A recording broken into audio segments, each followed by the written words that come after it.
Well, I go to where she was standing when I shot, and laying there was the front half of my arrow with, the broadhead side of the arrow just laying there, right? The rest of the arrow was like MIA. I'm like, what happened?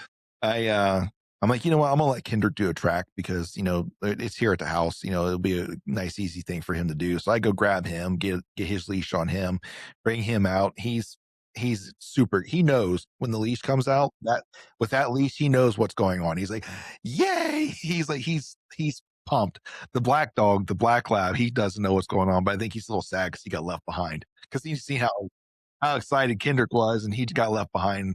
So I take Kendrick out, and Kendrick hasn't done this in a while, but so I take him out. He does a couple like circles, and then eventually he picks up on like, oh, he picks up, I guess, on whatever scent he was looking for. And then he just started making a beeline. He's like, and that part of the property used to be that we go on to get this deer used to be a swamp. Well, it's got all the remnants of like the cattails and all the tall grasses and stuff, are still there. So it's like a jungle that we're going through. It's a thick, nasty jungle that we're tracking through, and he's working his way through, and I got to try to keep him untangled and this and that, and I could smell her. Like I knew she was close. I could smell her, and he's tracking, and eventually he finds her, and I see her laying there. I'm like, oh, there she is. So I'm looking at her, and I'm looking, and the exit it wasn't like back at the hip, but it was probably mid guts, maybe you would say, is where the exit was, right? And there was a section of my arrow sticking out and I could see the fletching. So the fletchings kind of got hung up there, right? So I pull that section out. I'm looking at it, I'm like, well, I don't know exactly how much arrow, I don't know if the arrow just broke in half. I don't know yet, right? But I know it broke, right? And I know it broke on the exit. So I went ahead and took that piece, put it, stuffed it in my bag.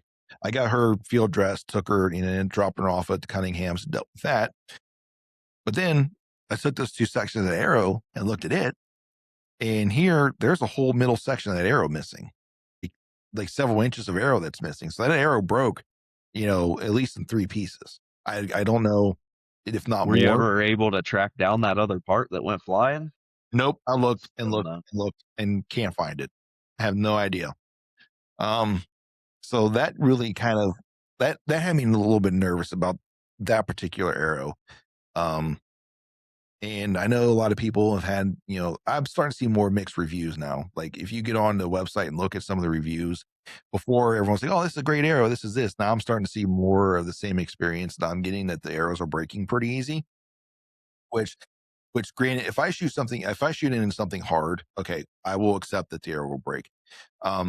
This didn't hit. This wasn't shoulder. This was like back of lung, liver, guts was its path, right? It did not hit anything hard at all. No, obviously no pass through to hit the ground that's hard frozen to blow the arrow apart. Just nothing. No, nothing. It literally broke in at least 3 pieces upon exit. So I'm like, I duly noted. I'm like, I think I'm gonna start looking for a new arrow. Which in the other episode, you guys heard us talk about getting involved with Warhead Arrow Company and so far. So that's kind of the story that kind of led into that whole swapping of arrows out, right?